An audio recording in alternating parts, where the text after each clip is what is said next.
Boa tarde, pessoal. Espero que todos vocês estejam bem. Eu sou o professor Eliandro Máschio, da Universidade Tecnológica Federal do Paraná, campus Guarapuava. Eu sou homem, cabelo e barba castanhos, olhos azuis e visto uma blusa preta. Eu coordenarei essa sessão juntamente com a professora Fernanda Pires. Peço que a Fernanda se apresente. Oi, gente. Boa tarde para alguns e boa noite para outros. Eu sou a Fernanda, eu sou uma mulher parda, com cabelos sobre o ombro, encaracolados, castanhos escuros.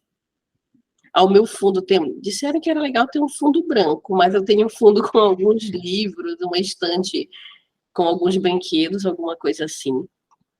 Então é um prazer receber todos vocês na sessão de jogos educacionais do Laboratório de Ideias, do terceiro simpósio de Educação em Computação, no EduComp 2023.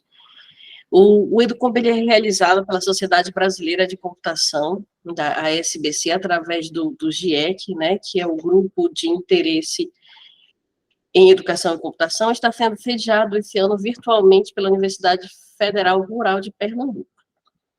O Laboratório de Ideias ele é um pouco diferente do que a gente pensa quando a gente envia trabalho. Particularmente, eu acho muito legal.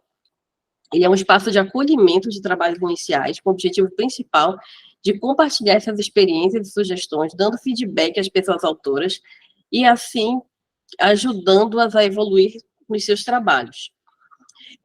Hoje nós teremos a apresentação dos 3 trabalhos, a gente segue a seguinte dinâmica: a gente apresenta os 3 trabalhos, depois a gente faz uma troca com os autores, né? Eu acho que nós enviamos um e-mail anteriormente. A ideia é abrir esse espaço de discussão. Depois a gente inclui as pessoas na plateia, podem participar, vocês podem utilizar aqui as nossas ações para levantar a mão, pode utilizar o chat, podemos utilizar o microfone, quando a gente for utilizar para fazer alguma pergunta, alguma coisa do gênero. Então, basicamente, a gente tem a apresentação e depois um espaço de debate. Apenas a gente pede que todos mantenham os microfones desligados durante as apresentações. Leandro. Jóia.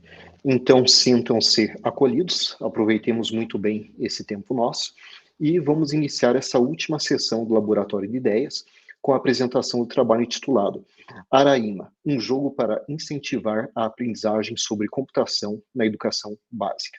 Esse trabalho é da autoria de Alfredo Costa Júnior, Adria Farias, Karen Silva e Fabiola Araújo. Convidamos, então, o Alfredo Costa Júnior para compartilhar sua tela e fazer a apresentação em até 5 minutos. Contigo, Alfredo. Ok, boa tarde ou boa noite. Eu sou um homem pardo, cabelo liso, olho preto, estou usando um óculos com aro cinza e um fone no formato headphone que cobre os ouvidos. Certo, se puder então compartilhar sua tela, Alfredo.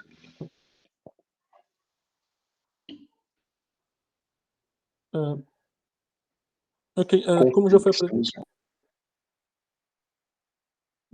já posso iniciar a apresentação? Sim. Ok, então como já foi apresentado, esse trabalho tem sido desenvolvido por essa equipe do Laboratório de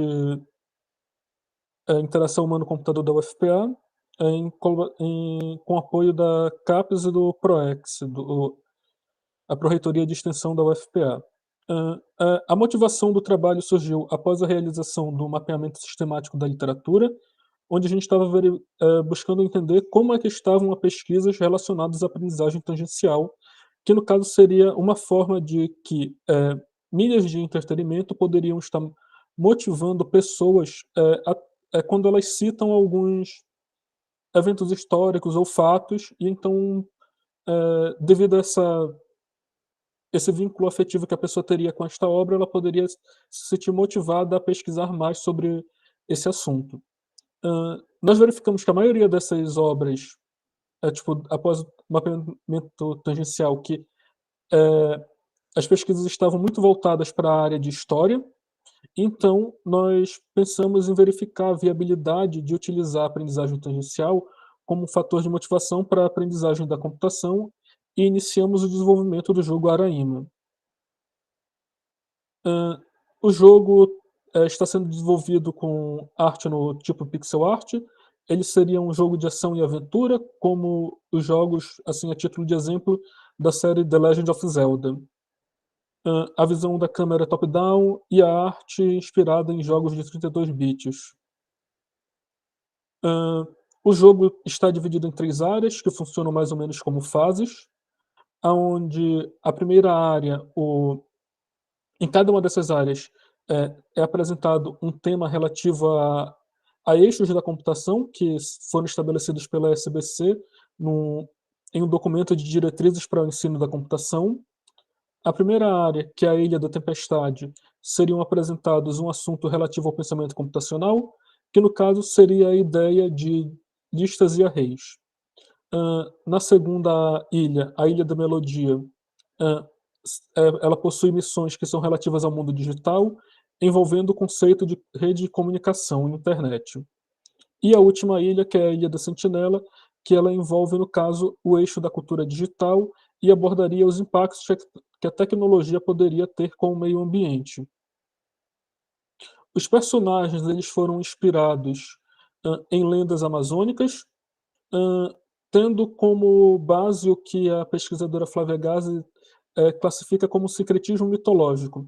Então a gente pega algumas características dessas lendas e cria os personagens com base nelas, mas esses personagens não são representações diretas dessas lendas. Normalmente o que a gente tem adotado é o nome e, no caso, trazer alguma coisa que estaria relacionado à lenda com a função do personagem no jogo. Um dos personagens, no caso, é a personagem Boyuna. Ela é a guardiã da Ilha da Tempestade. Ela fica guardando um porto nesta ilha. Ela é baseada na lenda da Cobra Grande, que no caso seria a lenda de uma cobra que circularia ao redor de ilhas na Amazônia. Um outro personagem é o Irapuru, que ele no caso é o guardião da Ilha da Melodia. Ele é baseado na lenda do pássaro Irapuru. E então, no caso, no jogo, ele é um bardo, porque no caso essa lenda fala sobre um índio que, impossibilitado de conseguir se casar com uma índia, ele vira um pássaro para poder cantar sempre perto dela. Então, no caso, ele é um bardo, um músico, e as roupas dele são azuis, remetendo à cor do pássaro. E a gente ainda tem o Guardião da Ilha da Sentinela, que é baseado na lenda do Curupira, e então ele tem a função de ser um guarda florestal no jogo, e que traria essa semelhança com a lenda que seria um espírito que guardaria a floresta. Essa, no caso, seria a nossa dica óbvia para que existem outros elementos que podem ser pesquisados. Essas aqui são algumas telas de como seriam feitas essas interações. Isso aqui seria mais ou menos uma forma de programação em blocos para ter que lidar com o algoritmo de ordenação. Aqui seria uma forma de arrastar para montar uma rede. E aqui é a área da Ilha da Sentinela, onde ele teria que pesquisar quem estaria atacando a floresta. Para o processo de validação, a gente está pensando aplicar entrevistas e aplicar o jogo na escola de aplicação da UFPA.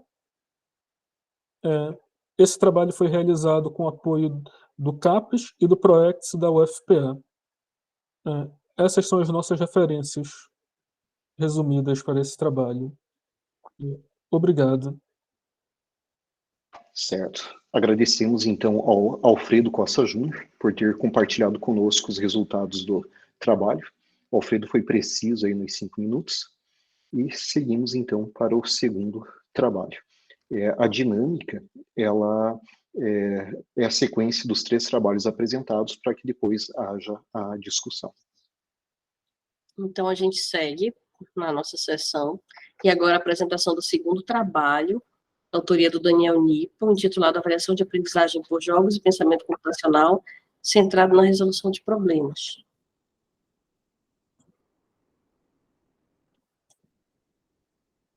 O Daniel voltou?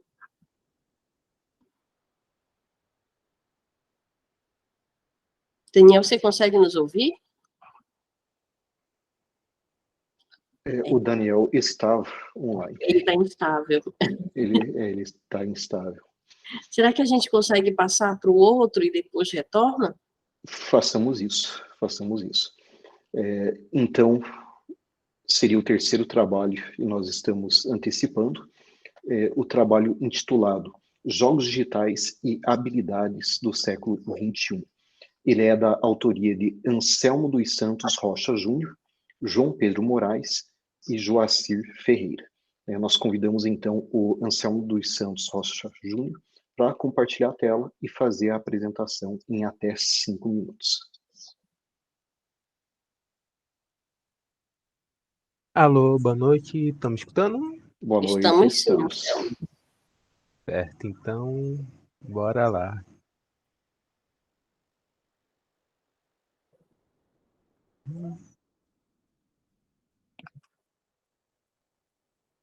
Bora lá.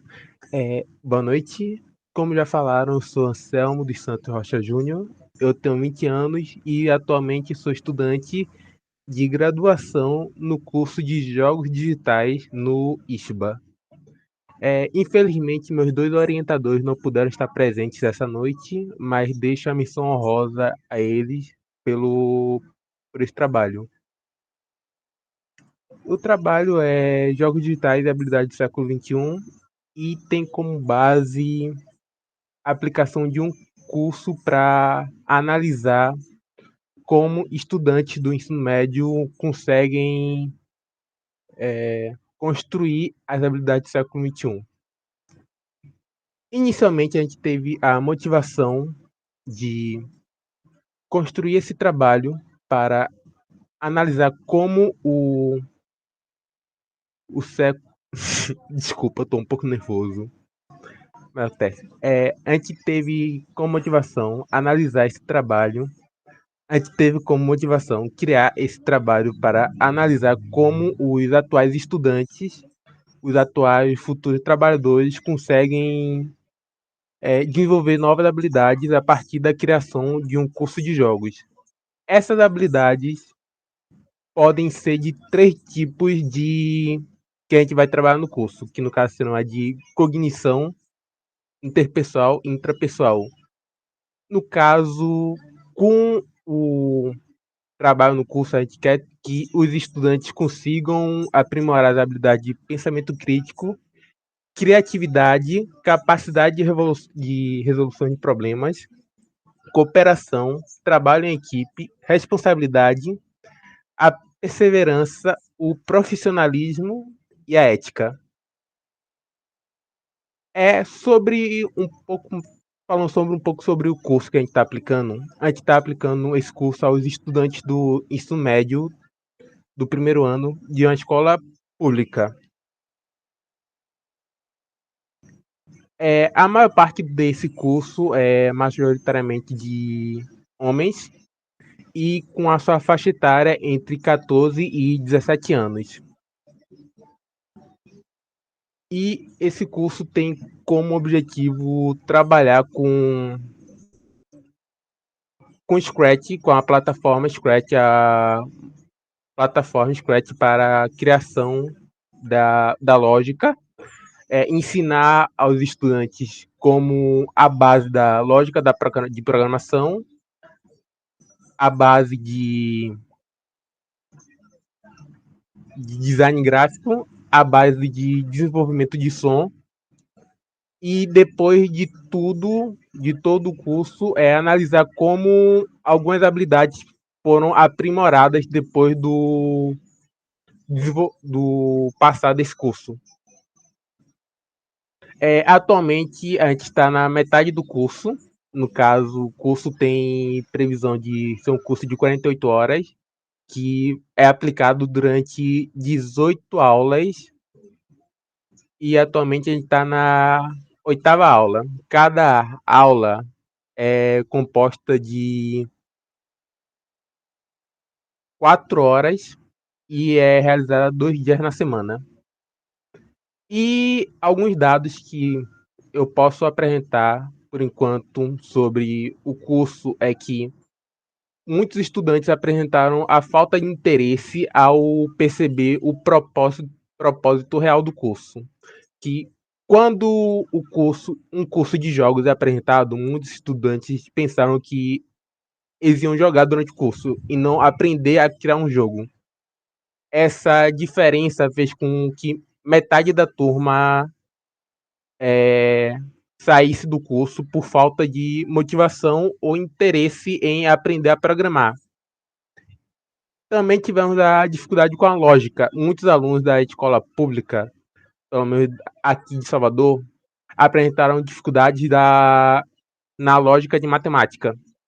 Então, muitos apresentaram um baixo rendimento nessa parte, o que também é um grande motivador à falta desse interesse. E, além disso, como estamos falando de estudantes de uma escola pública, muitos não têm, como eu posso dizer, condições de continuar o estudo fora da escola. Como é um curso à parte, em período integral ao posto em aula, muitos ali não conseguem continuar os seus estudos quando chegam em casa, então também apresentam um pequeno atraso. Mas, tirando esses pequenos contratempos, o curso apresentou um resultado satisfatório para aqueles que resolveram permanecer, tendo em vista que muitos que imaginavam que seria outra coisa acabaram gostando da parte da programação em si. Então, ensinar novos estudantes a gostar da programação e apresentar lógica de programação cedo contribui muito com a formação de alguns pontos de algumas habilidades do século XXI. Desculpa por algum momento eu ter gaguejado, eu estou muito nervoso e é isso, minha apresentação de hoje.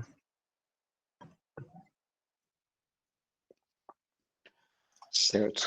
Agradecemos então ao Anselmo por ter compartilhado conosco os resultados e lembrar que nós estamos em uma comunidade, né? Estamos todos aqui para trocar experiências, para aprendermos, é assim mesmo. Eu ia perguntar se o Daniel conseguia nos ouvir. Então, Eu estou aqui, eu escuto vocês. Peço desculpas, eu tive um problema de conexão aqui com a internet. Na verdade, a internet de casa caiu. Eu estou roteando a minha internet 3G, faz parte, né? Esse tipo de imprevisto tecnológico eventualmente acontece, né? Então, você acha que consegue apresentar agora, Daniel? Acredito que sim. Eu peço desculpa aos colegas também por ter perdido a apresentação deles. Estava correndo aqui tentando consertar o problema. Felizmente eu perdi. Então já compartilha a sua tela, Daniel, para... Vamos lá, vamos tentar. Por favor, me confirmem se vocês me veem e me ouvem. A câmera eu não tive como configurar nesse curto tempo, mas vocês conseguem me ouvir? Conseguem ver minha apresentação? Sim. Sim. Pronto. Posso iniciar? Pode sim, Daniel. Pode iniciar, Perfeito. Daniel. Perfeito. Primeiramente, boa noite, pessoal. A minha apresentação ela ficou intitulada no EduComp, né, como Avaliação da Aprendizagem por Jogos e Pensamento Computacional Centrada na Resolução de Problemas. Isso é uma pesquisa relacionada a uma pesquisa de mestrado, né, e após a submissão no EduComp, o projeto passou por algumas mudanças, algumas melhorias, e o título hoje do projeto de pesquisa de mestrado está assim: Jogos digitais como recurso avaliativo de habilidades de pensamento computacional no âmbito do ensino fundamental, certo? No caso, jogos digitais como recurso avaliativo. Ele é um projeto de mestrado, né? E eu sou orientado pelo professor Dr. Rodrigo Lins Rodrigues e pela professora doutora Roselma França, que está aqui presente conosco. antes de iniciar a apresentação propriamente dita, eu sempre gosto de falar um pouquinho sobre mim, né? Meu nome é Daniel, eu sou formado em design de jogos pela Universidade Católica e tenho uma especialização em docência no ensino superior. Tenho uma graduação em andamento, em expressão gráfica e um mestrado em andamento na área de ensino de ciências, onde eu estudo aí as relações de jogos e pensamento computacional. Sempre, tanto na trajetória acadêmica como profissional, sempre fui muito apaixonado pela parte de design de jogos, onde eu tento fazer sempre presente na minha vida, tanto do ponto de vista de estudo quanto de trabalho, certo? E estou trazendo um pouquinho dessa minha paixão aí para a pesquisa de mestrado, que falando um pouco da fundamentação teórica, né, centrada em dois pilares principais, né? E o primeiro deles é centrado na teoria aí da aprendizagem baseada em jogos, que, como sabemos, né, consiste aí na utilização de jogos para treinamento, para ensino, avaliação, reforço de conhecimentos. Então, a gente trabalha, seja jogos projetados especificamente para fins educacionais ou jogos de entretenimento, a gente consegue aplicar esses jogos no contexto educacional para melhorar aí o processo de aprendizagem, tá certo? Então, algumas características aí, com ênfase nos jogos digitais, né, que eles proporcionam, a questão do feedback imediato das ações, a aprendizagem através da prática, a aprendizagem por erros, a aprendizagem guiada por metas e tantas outras que vocês estão vendo aí. Então, esse diria que é o primeiro pilar, né, que sustenta a minha pesquisa. E temos também aí o pensamento computacional, que consiste aí em habilidades, né, em habilidades vindas da computação que nos ajudam a enxergar melhor o mundo à nossa volta e lidar melhor com os problemas que a gente enfrenta no mundo. Apesar do termo pensamento computacional, como sabemos, essas habilidades podem ser utilizadas em ambientes computacionais ou no mundo real para delimitar problemas, de modo que a gente possa usar o computador, ferramentas para solucioná-los, capacidade de organizar, abstrair, representar e analisar dados, a capacidade de identificar, analisar e implementar soluções, são algumas das características aí do pensamento computacional que ajuda a gente a lidar com uma série de problemas.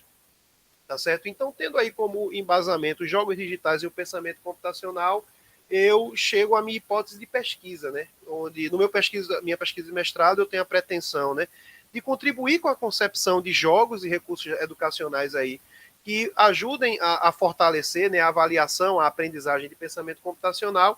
E como hipótese de pesquisa, delimitamos o seguinte, né, que jogos digitais podem ser um instrumento eficaz para avaliar o desenvolvimento de habilidades de pensamento computacional. Certo? Como objetivos da minha pesquisa, nós temos aí o objetivo de evidenciar as implicações de utilizar jogos digitais como instrumentos avaliativos e objetivos específicos, a realização de um mapeamento sistemático para compreender o estado da arte, desenvolver um jogo digital para a avaliação da aprendizagem, desenvolver uma arquitetura de coleta de dados que usaremos aí Game Learning Analytics para contribuir com isso, testar esse jogo digital com o sujeito da pesquisa e analisar, por fim, esses dados, discutindo os resultados em formato de dissertação, certo? Como caminho metodológico, a gente terminou decidindo usar o Design Science Research, e aí mais especificamente o modelo apresentado por Peffers, que é o Design Science Research Methodology.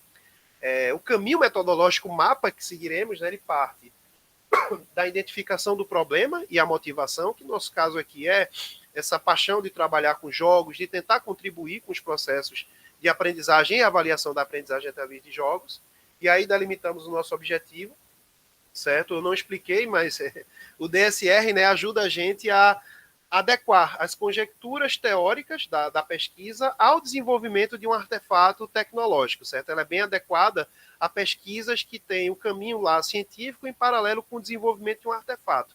Pode ser um aplicativo ou um jogo aqui no nosso caso. No passo 3, né, nós vamos para o projeto e desenvolvimento, que é onde a gente faz a elaboração do game design e o desenvolvimento do jogo propriamente dito. Por fim, a demonstração, que é quando a gente leva o nosso artefato tecnológico para um ambiente onde ele deve ser testado, deve ser utilizado para melhorar esse ambiente. Partimos em seguida para a avaliação, que é através da coleta de dados e os métodos de análise de dados. E, por fim, a comunicação, que é quando a gente apresenta os resultados. Alguém levantou a mão? Será que é meu tempo? Era o Pessoal, tempo. alguém levantou a mão?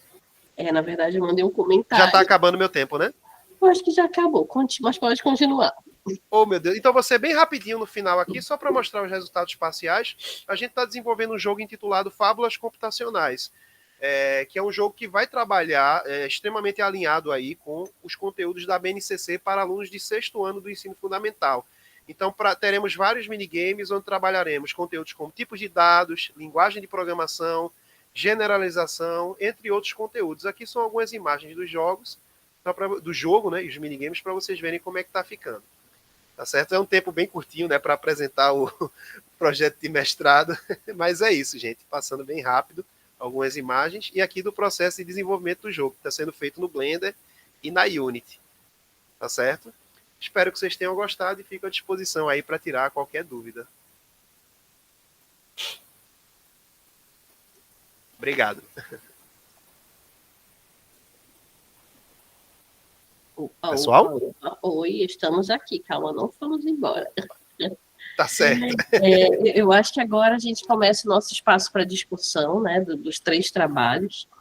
E aí a gente queria começar com os comentários, os feedbacks ou perguntas dos apresentadores para os colegas, pode ser? Tudo bem. Eu fecho aqui a apresentação, o compartilhamento? Pode fechar. Sim, pode fechar. Certo. Então, essa primeira parte da discussão, né, conforme determinado aí pelo Laboratório de Ideias, acaba sendo aí o debate entre os apresentadores, né? Então, a ideia é que cada um dos apresentadores façam apontamentos, né, ou perguntas aos outros 2.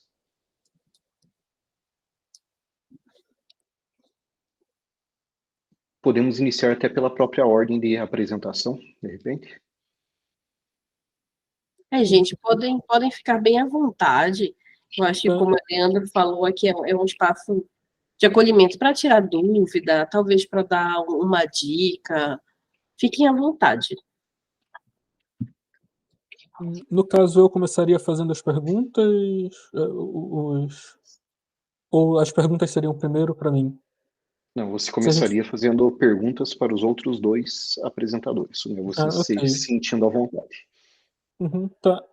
No caso pro Anselmo, assim, como ele disse que eles tiveram problemas com a motivação de parte dos alunos, se vocês pensaram, e na verdade se tem uma parte dentro do curso focado em game design para tentar mesclar o ensino de programação com alguns conceitos de game design, que no caso assim para tentar amenizar e não parecer tão focado com o curso em programação, que acaba sendo um pouco pesado, principalmente por causa dessas questões de problemas com lógica matemática. Então, assim, eu penso que essa poderia ser um meio de contornar isso e talvez manter os estudantes por mais tempo tentando aprender. Pronto, posso falar? Sim, a gente planeja trazer essas outras partes da criação de jogo, mas antes de na verdade, eu acho que eu comecei errado ao curso, que é a primeira vez que eu introduzi nesse curso, então eu tentei começar com base na lógica, no algoritmo, e isso pesou demais nos estudantes. Semana passada eu realizei a primeira prova dos estudantes e nessa semana eu ia começar a entrar nessa parte de game design e roteirização. Só que depois da primeira prova, a primeira prova já teve metade dos alunos frequentando. Aí essa semana, que era para dar prosseguimento ao curso, teve essa redução. Então, mas assim, eu planejei começar a falar sobre game design, falar sobre áudios, falar sobre música, mas eu acho que eu comecei errado o curso, então pode ter sido um erro meu começar com lógica e programação do que começar por essas outras partes.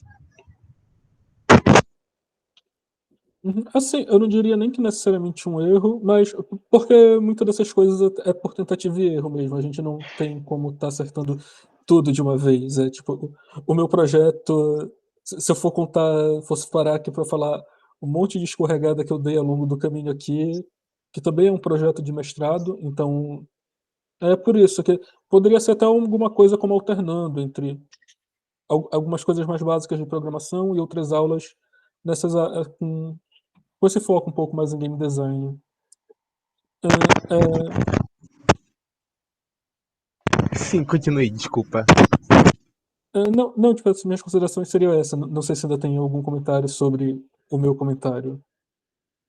Sim, realmente foi falta de planejamento melhor que não ter conseguido alternar entre programação e game design, porque quando eu comecei no curso na minha faculdade, eu gostava muito de game design e tinha um passo atrás para programação e não percebi que isso também aconteceria com os outros alunos, então foi realmente um erro meu.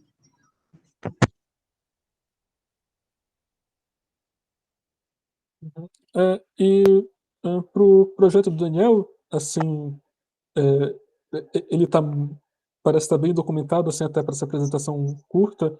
A única coisa que eu teria, assim, de alguma dica seria ele talvez pesquisar sobre o conceito de jogos hermenêuticos, que no caso seriam jogos que têm alguns elementos assim que pode ser que ajude a estruturar o jogo com alguns problemas futuros. Eu não sei se ele já começou a fase de testes do jogo com o público em geral, mesmo que seja uma ou outra pessoa.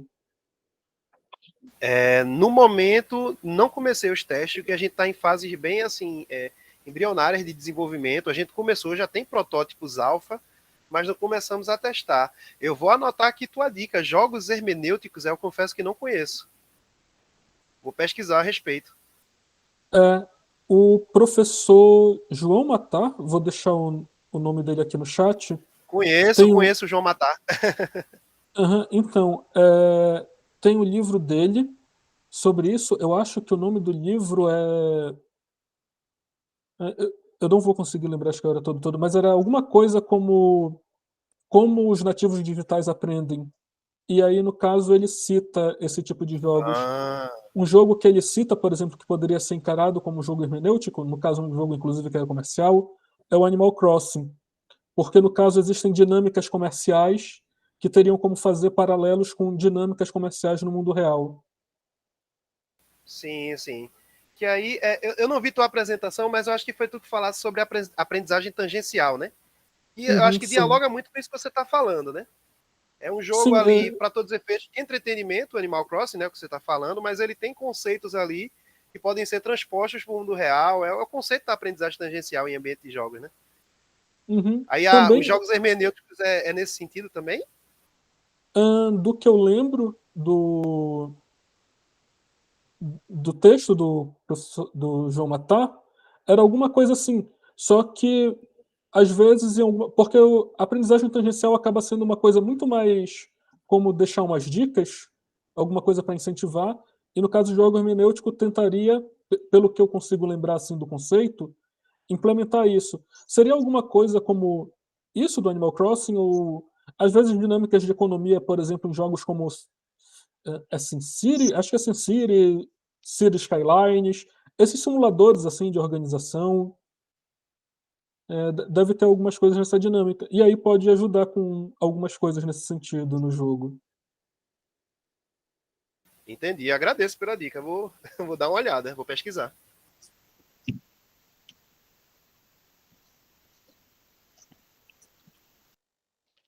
Certo. Podemos seguir aí para o próximo apresentador, né, fazendo comentários ou questionamentos ao outro. Certo, então acho que sou eu. Primeiro, Alfredo, só uma dúvida, qual foi o nome do seu último vilão, o Guardião da Floresta lá? Que eu só não me lembro mesmo, por favor. Você pode me refrescar? É o Curupira. Na verdade, eles não são nem vilões. Não, é isso. Eles são personagens que estão precisando de ajuda. Meio que em um monte de coisa de tentando verificar, tipo, não tentar vilanizar personagens das lendas amazônicas. Sim, eu passei exatamente por isso que, desculpa te interromper, é que no meu último semestre eu fiz um jogo baseado na mitologia brasileira e eu, como fui trabalho do roteirista, eu tive que pesquisar muito. Aí eu acabei tendo que esse trabalho de pesquisar muito sobre as lendas brasileiras e me foquei principalmente nas lendas indígenas. E um que eu particularmente gostei muito foi o Ayangá, não sei se você conhece, mas eu sinto que se encaixaria perfeitamente no seu, não sei se eu falo chefão, mas sim o seu terceiro chefe, não sei como falo. Mas você conhece o Ayangá, a lenda do Ayangá? Seria IANGAA? Espera aí, deixa eu escrever no chat.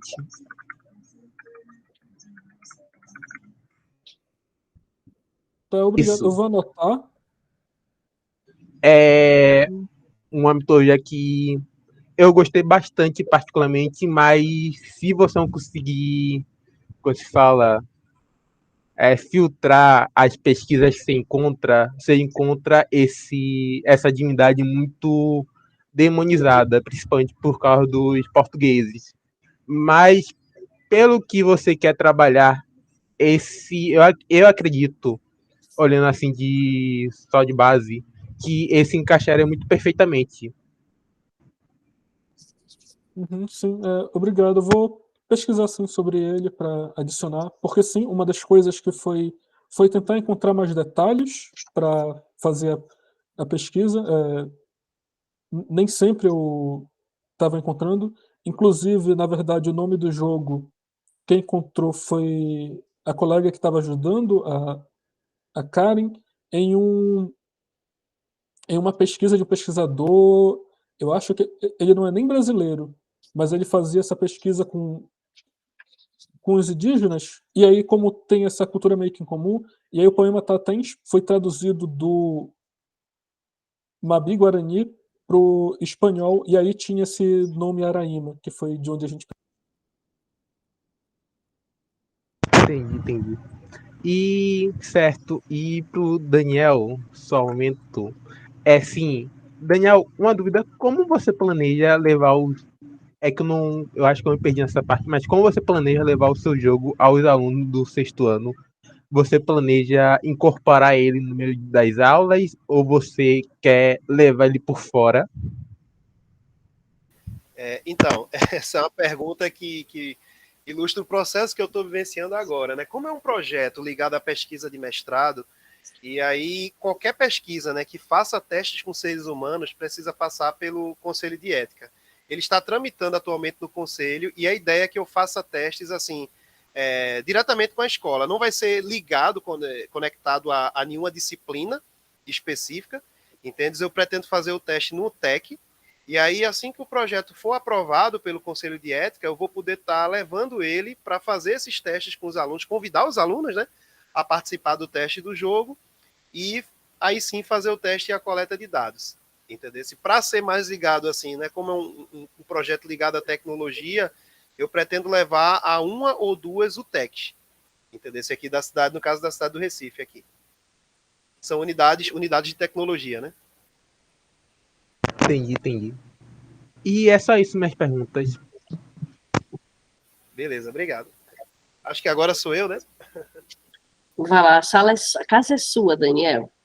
Beleza, obrigado. Gente, como vocês sabem, eu infelizmente não consegui ver as apresentações, mas consegui ler os trabalhos de vocês. Então, talvez algumas perguntas que eu faço aqui vocês já tenham discutido na apresentação, mas é bom que fique espaço para vocês explorarem e falarem um pouquinho mais. Primeiramente, sobre o Iaraíma, né? Achei o projeto bem interessante e eu fiquei com uma dúvida. Teve uma parte no trabalho que eu li fazendo menção a atividades plugadas e desplugadas. Não sei se isso se referia diretamente ao projeto e eu fiquei na dúvida. O jogo está sendo desenvolvido em qual plataforma? Ele seria um jogo digital? Ele seria um jogo analógico, um jogo híbrido? E eu vi se falando lá, né, sobre tecnologia, a relação entre tecnologia digital e sustentabilidade. Isso me interessa bastante porque eu trabalho na Secretaria de Meio Ambiente e aí eu queria saber esse viés. Existe um viés de meio ambiente, de educação ambiental nesse jogo? São duas perguntas em uma, né? Uhum. Sim, é porque, assim, entre o projeto de mestrado, depois que a minha orientadora pegou e adicionou dentro de um projeto de extensão, ele também passou a ter, no caso, essas atividades desplugadas, que no caso seriam. O jogo seria planejado para ser testado na escola de aplicação da UFPA, e então, como uma forma de se aproximar dos alunos e deles se familiarizarem com a gente planejou algumas atividades plugadas, que no caso são parte desse projeto de extensão, que não necessariamente vai estar no final do meu mestrado, que seria também uma forma dos alunos, com eles se familiarizando com a gente através dessas atividades plugadas, que também começaria a apresentar alguns conceitos da computação, quando eles estivessem jogando, eles não estranhassem tanto a nossa presença. É meio que beira o impossível a gente conseguir criar um ambiente que pareça comum, no sentido de como uma pessoa joga em casa, já que eles vão estar num ambiente meio que assim de teste, mas é meio que uma tentativa de reduzir essa estranheza com os pesquisadores que estariam ali observando. Eles já estariam familiarizados com a gente. Porque, no caso, o jogo em si, o Araima, ele está sendo todo digital, na Unity, e, no caso, esse viés sobre preservação ambiental entraria como uma forma de apresentar como a tecnologia poderia estar sendo utilizada para a preservação do meio ambiente. No caso, o guarda que recebe o nome do Curupira, ele estaria com problema para restabelecer o sistema de vigilância da floresta. Aí, no caso, o personagem principal iria ajudar isso. E aí, no caso, a ideia é isso, mostrar que é muito comum a gente ver falando sobre os problemas que a gente teria com tecnologia, meio ambiente, sustentabilidade, devido aos processos de fabricação, mas ela também teria como ser utilizada como uma forma de preservar. E aí, no caso, seria meio que essa a ideia por trás da preservação ambiental dentro do jogo em relação à computação. Entendi. Perfeito. Interessante. Bom, agora sobre o projeto, né, jogos digitais e habilidades do século XXI. Achei bem interessante o viés, né? Eu sou mais da parte de aprendizagem através do... Eu desenvolvo o jogo, né, e a pessoa vai aprender, né? Eu invisto mais nessa área. E aí o colega trouxe um viés diferente, que é aprender através do desenvolvimento de jogos. E aí eu fiquei curioso, né? Porque de onde partiu essa inspiração? Por que não aprender através do jogo, né? Essas habilidades? E sim com o desenvolvimento de jogo, mais especificamente com a programação desplugada. E outra pergunta, né? Que eu acho que até você falou um pouco sobre isso quando eu já tinha retornado, que é sobre o teu tempo de curso. Quanto tempo você planejou? Porque o desenvolvimento de um jogo, como a gente sabe, é multidisciplinar, né?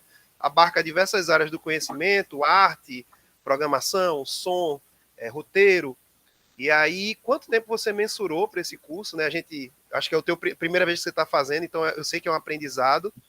E aí eu acho que você não tu focou mais na programação em blocos, né? Eu acho que a parte de GD, de arte, você estava mais focado nessa parte da lógica de programação, né? Para mensurar essas habilidades. Tu podia falar um pouquinho a respeito?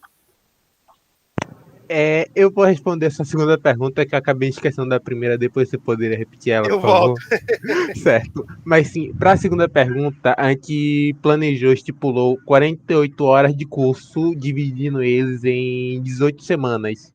E cada semana tendo 2 dias de curso, sendo, se não me engano, 3 horas de curso cada.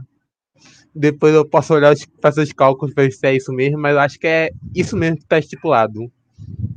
Mas sim, e para a sua pergunta, como eu posso falar? Para fazer um jogo tem muitas, diversas áreas, como você mesmo falou, mas a gente não quer trabalhar com a pessoa sair de lá fazendo um novo LOL. A gente quer trabalhar conceitos básicos de cada área para despertar o interesse dos alunos, principalmente como a gente está trabalhando com alunos do ensino médio, a gente quer despertar esse interesse. E além de despertar esse interesse, a gente também quer ver como, com esse curso, como depois desse curso, como os estudantes começaram a se portar. Principalmente, eu acho que você trouxe principalmente a parte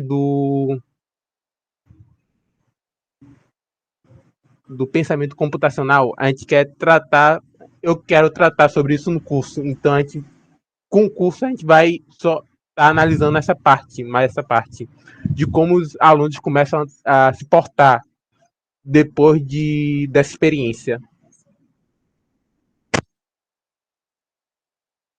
Entendi, perfeito, perfeito, valeu.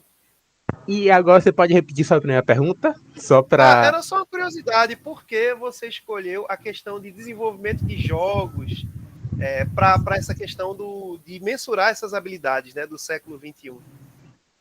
Por que a escolha específica de jogos? Eu já vi, por exemplo, abordagens para desenvolver aplicativos, para desenvolver o lado de robótica. O que te inquietou para trabalhar com games? Sinceramente falando, ou profissionalmente falando, você quer qual das duas áreas? Os dois. Bom, profissionalmente falando, é porque eu sou estudante de jogos, então eu precisava fazer uma pesquisa por volta dessa área dos jogos digitais. Então, a, pegando, pegando fazendo essa pesquisa com a criação de um jogo e atribuindo aos novos alunos, foi essa a base do profissionalmente falando. Porque eu sou estudante de jogos e ia trabalhar com isso. Massa, massa. Beleza, véio. Parabéns, parabéns aos dois. Obrigado. Eu acho que a gente tem algumas perguntas aqui do lado. Eu tenho algumas considerações a fazer. A gente pode misturar, Leandro, você acha? Pode sim, fique à vontade. Das perguntas também é interessante que o pessoal use o microfone, né? É verdade. Para interagir. Rafaela, você pode fazer a sua pergunta? Pode ligar o seu microfone, câmera. Fiquem à vontade, façam um café. Olha, né? Não, fiz duas perguntas aqui para o Daniel, né? Se os jogos eles vão ser sempre focados no pensamento computacional ou se vai ter algum que vai ter essa pegada multidisciplinar com alguma outra disciplina.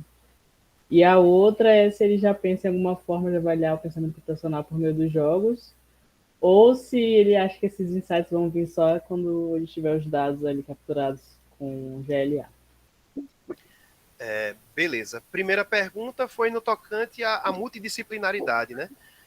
Então, uma coisa que eu, na correria, eu terminei não falando é que uma coisa que eu conversei com meus orientadores é que a gente gostaria de fazer desafios de pensamento computacional que tivessem, de alguma forma, conectados com atividades do dia a dia.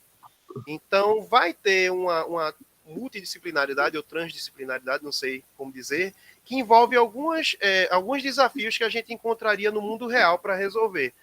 Por exemplo, uma questão vai ter um desafio lá de tipos de dados, onde você vai ter que separar livros de acordo com as cores ou de acordo com o conteúdo desse livro, numa biblioteca lá antiga, ou separar animais por tipo de animais. Outro desafio que trabalha generalização no nosso jogo, ele envolve receitas. Então você vai ter que preparar e quais passos de uma receita são comuns. Por exemplo, criar um sanduíche de queijo com bacon e um sanduíche de queijo com ovo.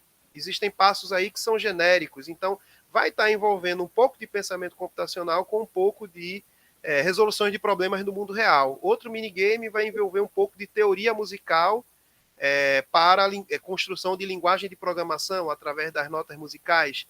Então, a gente pensou nesse tipo de estratégia. Serão 4 minigames, cada qual envolvendo uma habilidade e uma área de conhecimento aí que transpassa um pouco o próprio pensamento computacional. A segunda pergunta era sobre... Eu me esqueci. Rafaela? Oi. Se você já pensa em alguma forma de como que o pensamento computacional vai ser avaliado por meio dos jogos. Eu lembrei agora, você falou sobre a questão de avaliação, né? Que eu falei do GLA, né? Do Game Learning Analytics. Então, a gente está justamente no processo de escolher um método avaliativo já consolidado, né? E quais tipos de dados precisam ser coletados para que esse método seja validado e corretamente aplicado. Então, eu estou justamente entrando nesse processo de selecionar os melhores dados e o melhor método a ser aplicado para o tipo do meu jogo, né? Que está sendo desenvolvido. O Daniel. No momento, só sei que é Game Learning Analytics. Oi. Daniel, eu vou aproveitar que você está aqui, nem era para você a coisa que eu ia falar, mas eu vou aproveitar que a Rafaela está aqui, você falou, parabéns pelo trabalho, parabéns por conseguir apresentar um projeto de mestrado em 6 minutos que seja, recuou com metodologia, e eu acho que o seu trabalho, assim, Rafael vai me brigar, porque ela disse que eu falo demais, tipo, tem coisas que eu gosto muito nele, e tem problemas também que a gente tem se debruçado. E um dos problemas é esse. E assim, uma dica, talvez, é que pareceu muita coisa ali para o tempo do mestrado. Eu posso estar enganada, porque eu não sei também o tamanho, nem o teu público-alvo. Achei super legal você trabalhar com fábulas. E, assim, uma dica... A gente tem um trabalho, eu acho que o laboratório que a gente trabalha foi um dos primeiros a trabalhar com GLA. Eu posso estar enganada, mas na época a gente tentou uma revisão e no Brasil tinha pouquíssimo material, e a gente chegou a um modelo que está em teste, tem plataforma, tem documentação, depois a gente pode trocar figurinha, a gente pode compartilhar como é que funciona, a gente basicamente desenvolveu uma API, um material que fica dentro de uma lib do Unity, e ele te dá uma coleção de dados que você pode ali selecionar, mas... Puxa, que bacana. A gente entendeu que a modelagem, e era isso que eu ia te perguntar, se tu organizou uma sequência didática para isso, e se você pensou, por exemplo, dentro do público que você pretende trabalhar, considerou as teorias de aprendizagem ali, e do que é importante dentro desse nicho. Porque, por exemplo, o game design educacional, ele seria essencial para essa outra fase, porque é nele que você define, por exemplo, as suas metas, onde que você chegar, conjunto de passos, tipo de organização, separação, até mesmo para você conseguir encaixar lá naqueles 4 pilares. Então, assim, o que a gente entendeu apanhando sobre isso, e eu acredito no papel do erro, é que essa modelagem, não só modelagem de jogo, aí eu fiquei com dúvida se é um jogo educacional, que você falou jogos de forma geral, ou se é um jogo que poderia ser usado em outros contextos também. E essa modelagem educacional e até mesmo dessa definição de metas, ela é essencial para você entender como o GLA vai funcionar. Se você andar muito no desenvolvimento, você não consegue, a não ser fazendo completo redesign, conseguir embutir essas características para a captura dos dados. Não sei se eu fui claro, se eu fiz confusão. Mas era isso. É interessante eu fazer essa análise logo, então, para puxar um freio de arrumação, se necessário for, né? Mas, a gente aconteceu isso. Sobre a questão, pelo menos sobre a questão das habilidades, né, de pensamento computacional que estão contempladas no jogo atualmente, a gente fez tudo em consonância com a BNCC.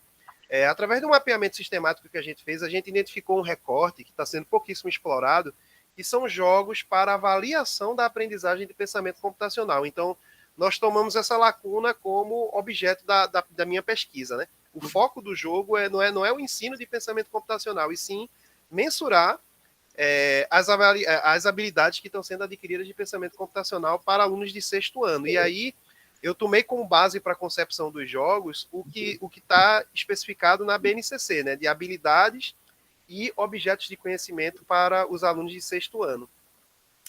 Mas eu preciso realmente dar uma olhada nessa questão do Analytics para ver se está realmente em consonância com o que está concebido até o presente momento, né, a nível de game design, do que a gente tem projetado.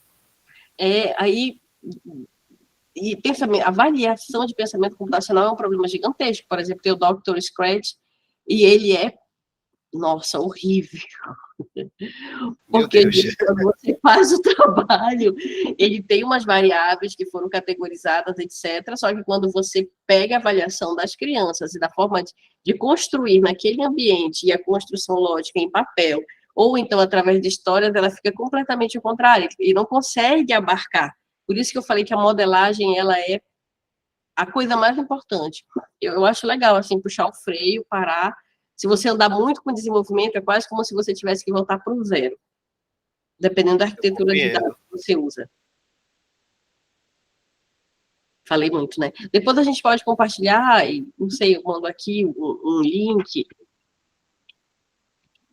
Como? E depois a gente pode compartilhar, eu mando aqui um link. E aí tem alguns trabalhos que a gente fez nessa linha, Tem um que eu acho que é só sobre problemas. Aí talvez te ajude. Poxa, eu gostaria de ter acesso a isso aí para ampliar um pouco os horizontes, né? E evitar que eu cometa erros aí mais para frente. Fabrício levantou a mão. Boa noite, eu queria perguntar, mas acho que o Leandro pode ler as do chat primeiro, na ordem, que eu fui depois um pouco. Eu acho que a Jennifer depois da Rafaela. Isso, exatamente. Jennifer, daí mais uma, então a do Fabrício. Na verdade, a professora falou, eu ia comentar sobre essa questão do Gelboard, que ele falou sobre a captura de dados, né? Mas já foi resolvido. Eu acho que é na Micheline, né, antes da minha.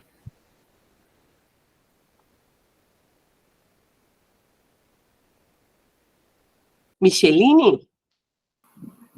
Oi, aqui tá um pouco conturbado, porque meu filho chegou da escola. Se vocês ouvirem algum chorinho, é dele. Normal, no café.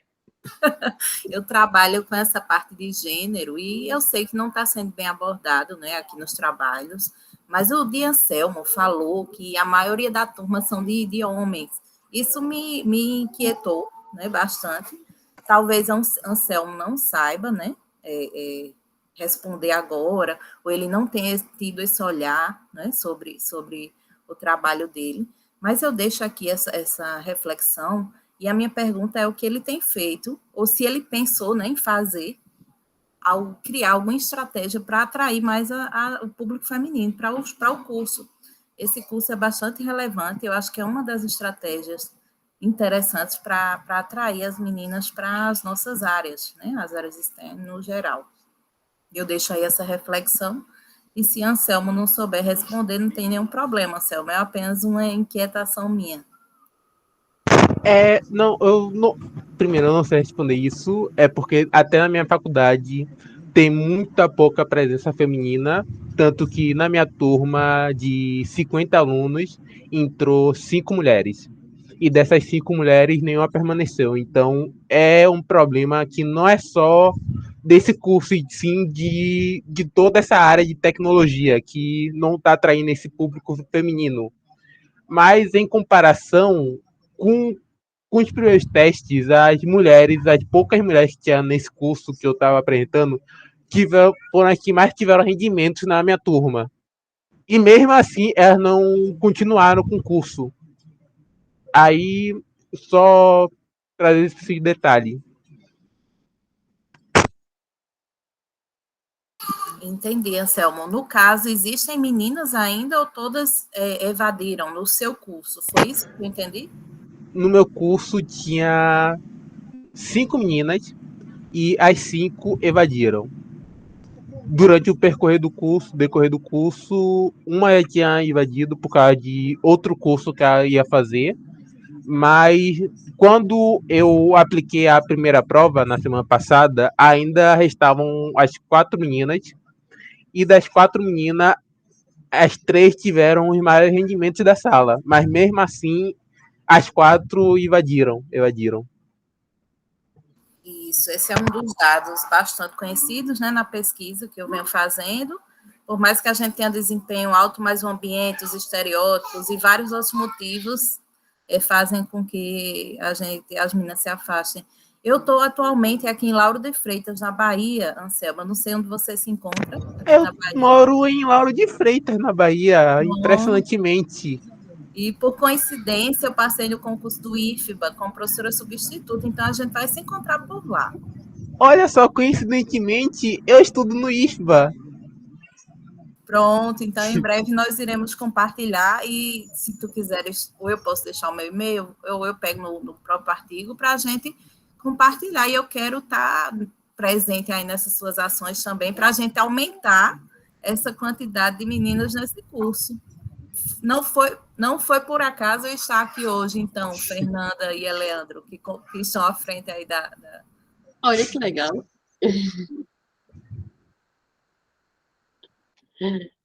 Eu acho que agora é o Fabrício. Pode perguntar aí, Fabrício. Vai lá, Fabrício.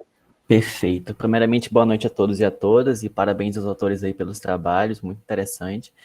Eu tenho uma pergunta, na verdade, para os 3 autores, só que eu vou primeiro perguntar para o Anselmo. Pela sua fala, eu pude entender que houve uma desmotivação dos estudantes pelo curso, né, porque eles pensavam que iriam jogar, né, ao invés de construir os jogos. Aí eu pergunto se vocês pretendem fazer uma futura aplicação do curso, e se nessa futura aplicação vocês pretendem mudar o nome do curso. Porque, por exemplo, aqui na UEA, junto com a professora Fernanda, a gente já fez alguns cursos de Scratch visando a criação de jogos, né? E logo no título do curso a gente já bota criação de jogos com Scratch. Aí me pergunto se vocês pretendem utilizar a mesma ideia. Primeiramente, com o curso, o nome da criação do curso é Programação para Jogos. Programação para Jogos. Esse daí foi o nome do curso. Só que, por algum motivo, os estudantes acharam que iam jogar. Então, tanto que, como motivação, muitos deles colocaram vim jogar, vim jogar, vim jogar. Isso foi a motivação de muitos dos alunos.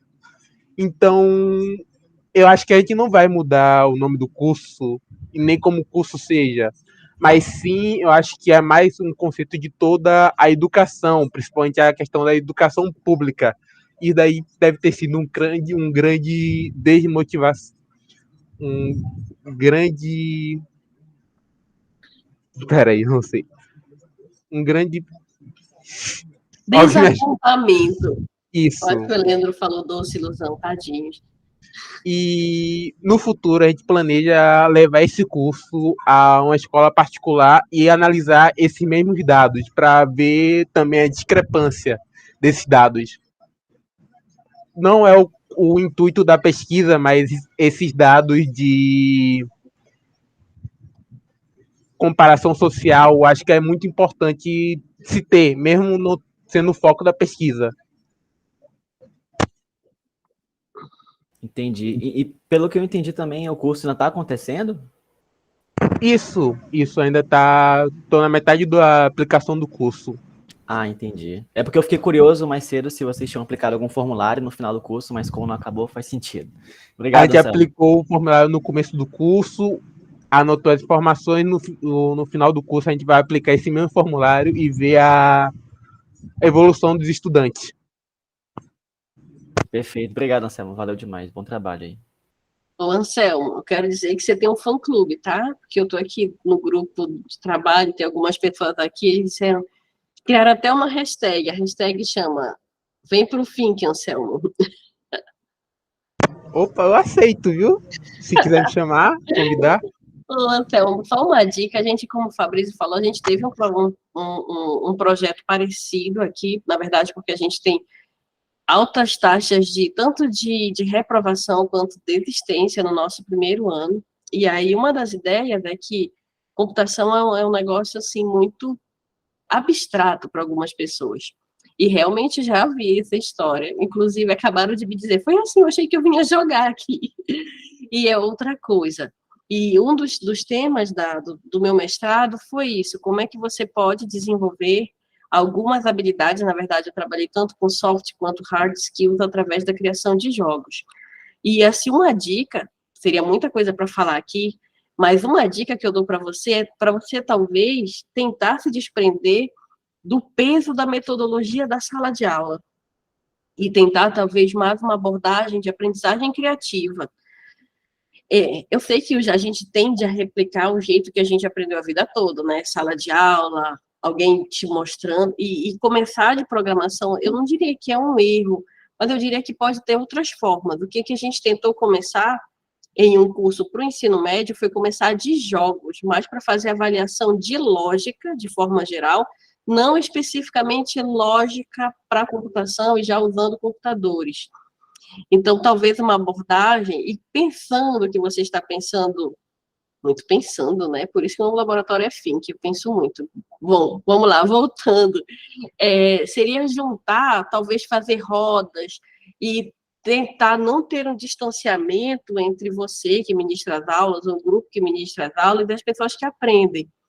Tentar uma abordagem, por exemplo, dessa de captura de dados, mais tipo história de vida, de entrevista, estimular outros momentos que não só de sala de aula, de brincadeiras mesmo, para as pessoas interagirem mais. Às vezes, essa conexão que as pessoas criam com os parceiros, com os pares, e discutir para que serve o jogo, começar com uma versão mais de cima. Olha, fulano fez isso, dá para fazer isso aqui.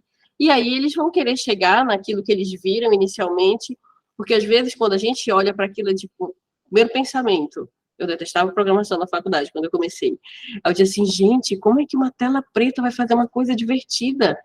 E aí eu sempre tinha as mesmas aulas de como fazer uma calculadora ou um sistema de locadora, mas a gente quer uma coisa mais divertida. Então, os jogos são divertidos, mas se eu começo pela parte mais complexa, às vezes acaba assustando um pouquinho as pessoas.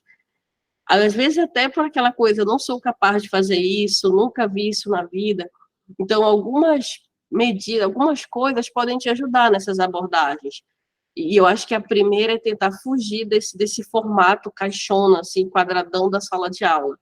Tentar uma abordagem mais lúdica, digamos assim, de brincadeira mesmo, de dizer como é que a gente faria isso, talvez começar de uma abordagem de fazer com que eu tenha em casa, vamos fazer um jogo de tabuleiro, mas como é que é? Aí depois você diz, tá bom, como é que eu faço o bichinho se mexer sozinho? E aí talvez você conseguisse ter pessoas, caramba, eu posso fazer isso, e até mesmo aparecer perfis diferentes, esse aqui é mais de design, esse aqui pode ser o líder do time, esse aqui de programação, alguma coisa nessa vibe. Assustei o Anselmo. Pronto. Não, eu tô aqui ainda. Só tava pensando no que a senhora tava falando e concordo muito com o que a senhora disse. Tipo, eu também sou estudante e também eu passei por isso que eles estão passando. Eu não tive essa visão de, eu passei por isso, então por que eu vou fazer eles passarem pela mesma coisa que eu passei? E não só tentar fazer uma forma melhor disso. Mas eu garanto que eu tô evoluindo. Nos próximos cursos que eu vim aplicar vai ser melhor do que foi esse primeiro. E eu já tenho ideia do que fazer para as próximas aulas. Que uma coisa que eu aprendi com minha professora de roteirização, minha professora Yara, que foi uma roda de histórias, que eu acho que vai ser maravilhoso aplicar no curso, onde cada um começa a contar uma parte da história e no final a gente vai ver como a história se concretizou. Já que agora eu já passei dessa parte de programação em si e estou entrar em outras partes, tipo game design, então acho que isso daí vai ser muito útil para minhas aulas. Anselmo, eu acho que vai dar certo, e eu achei super legal a sua iniciativa de fazer isso, de ter um espaço para trazer a comunidade para dentro da universidade, eu acho que isso é muito importante. O pior é que eu também sou aluno e também ou entendo... Desculpa, eu te cortei, Leandro. Pode continuar. Eu sou aluno, então eu também entendo que muitos estão passando ali, muitos estão na escola o dia inteiro, então à tarde eles querem relaxar um pouco mais, e eu acho que muitos entraram nesse curso com esse pensamento, é um curso de jogos, eu passei o dia todo na escola, então eu vou entrar no curso de jogos para jogar. Muitos ali entraram com esse pensamento e eu entendo esse lado deles, por isso que eu costumo pegar mais leve durante as aulas e deixar um tempo livre para eles aproveitarem esse tempo para jogar em si. Só que, mesmo assim, muitos acabaram saindo do curso, infelizmente. Eles podem voltar ainda, ou então, se você pretende fazer uma audição, eles voltam. Eu acho, não sei se ainda tem mais perguntas. Na verdade, eu tenho mais uma pergunta. Quase não deixei ninguém falar, e eu que aposto que depois eu vou receber muitos prints a respeito disso. Mas eu acho que era para o Alfredo. E eu acho que eu fiz até uma nota. Eu acho que com a apresentação, o Alfredo é o Araíma?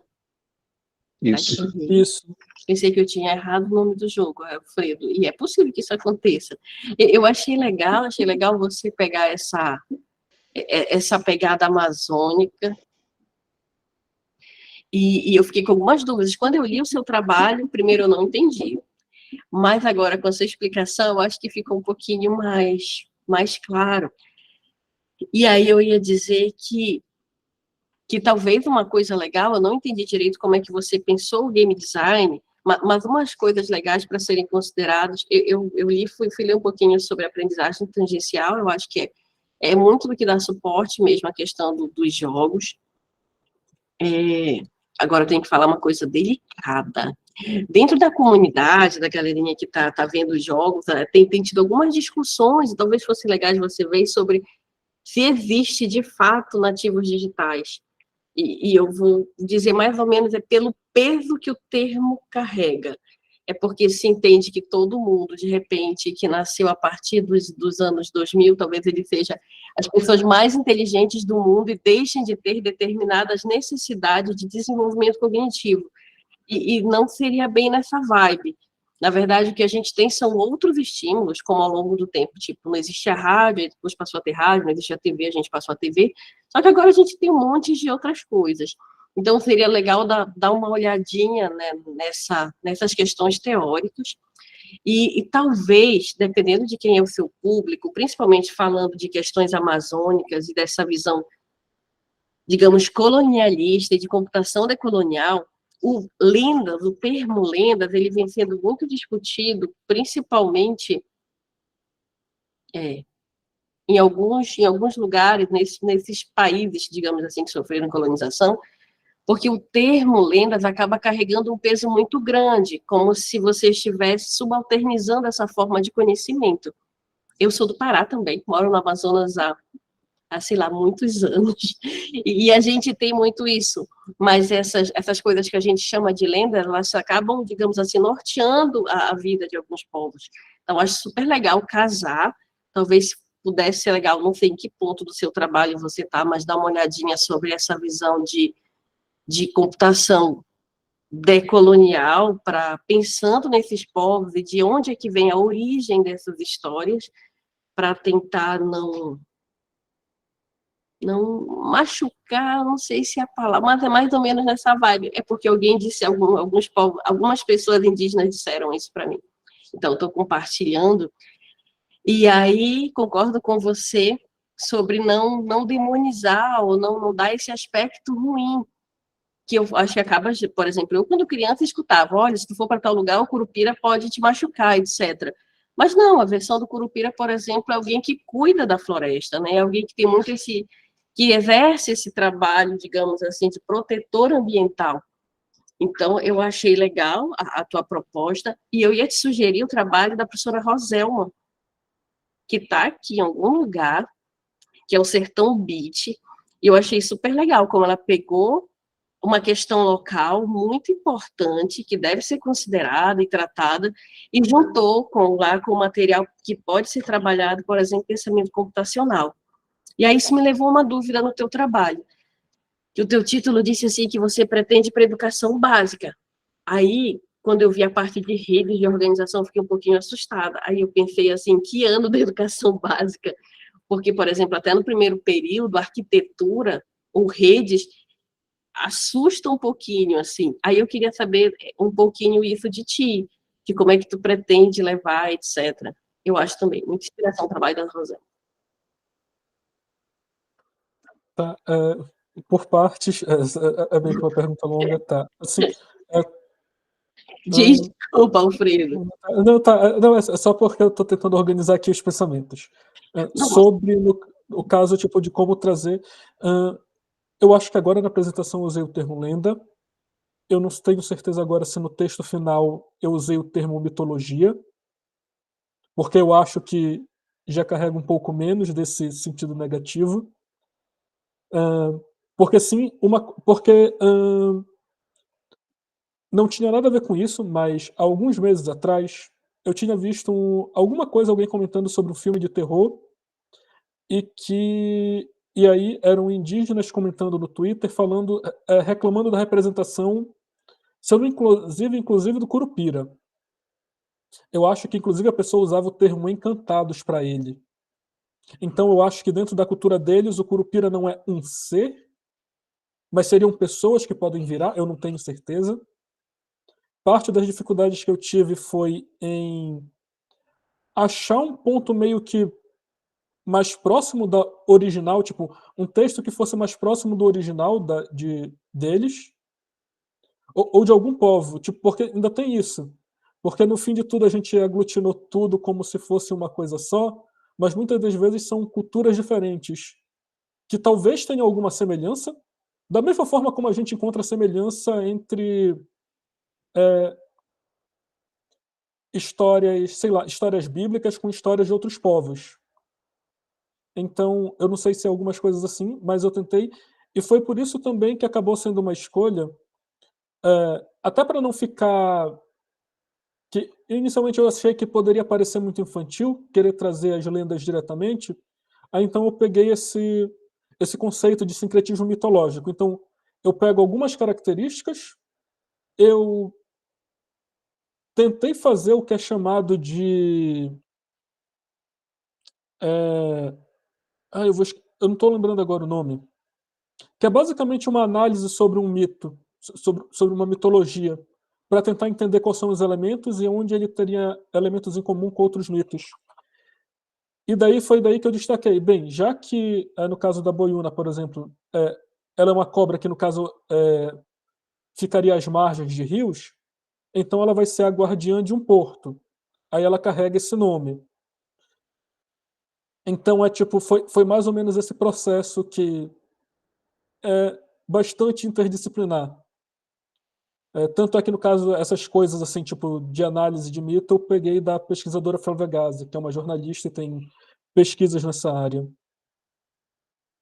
E agora eu acabei esquecendo, a segunda pergunta era sobre... Ah, sim, os nativos digitais.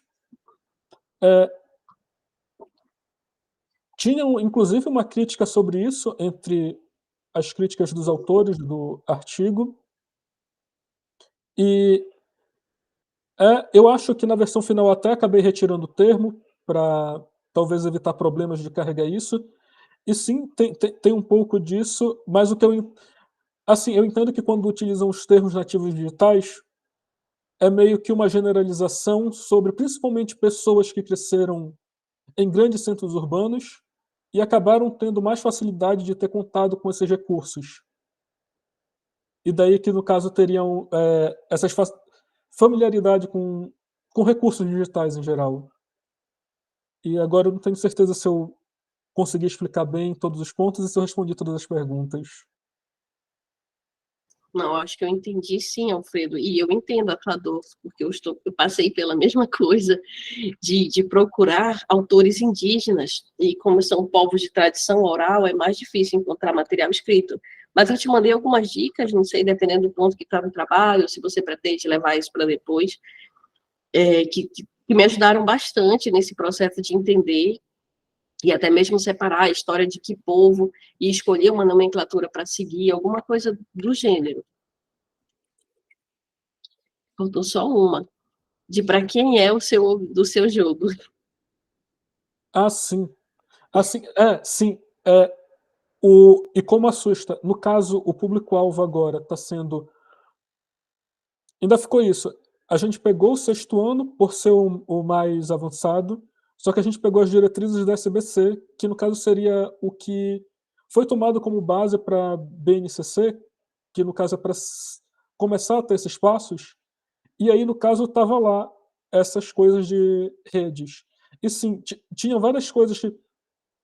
Porque quando os assuntos mais básicos, como o que é uma variável, parece meio que para ser ensinado bem nos anos iniciais, aí então, bem, se a gente vai seguir a BNCC, é isso. E aí, para pegar os anos finais, o conteúdo já estaria avançado demais para alunos que provavelmente nunca viram nenhum conceito. E aí a gente foi, aqui vai ficar difícil explicar computação para alunos tão novos. E aí foi bem ali meio que o meio termo, que a gente foi discutindo isso em reuniões com quem estava participando da pesquisa.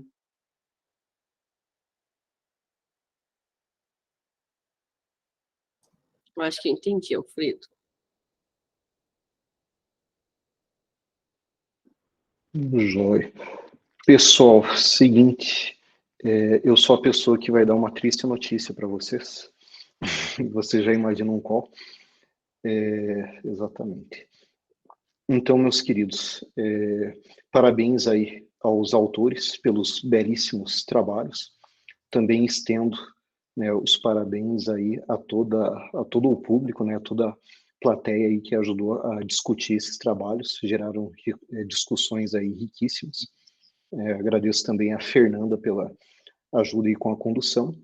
E chegamos ao fim da última sessão do Laboratório de Ideias, com o título de Jogos Educacionais. Isso faz parte do 3º Simpósio Brasileiro de Educação em Computação, que é o nosso estimado EduComp, na edição 2023.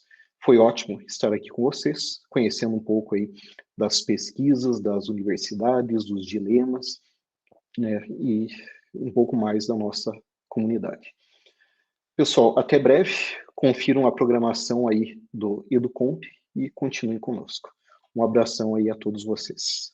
Até mais, gente.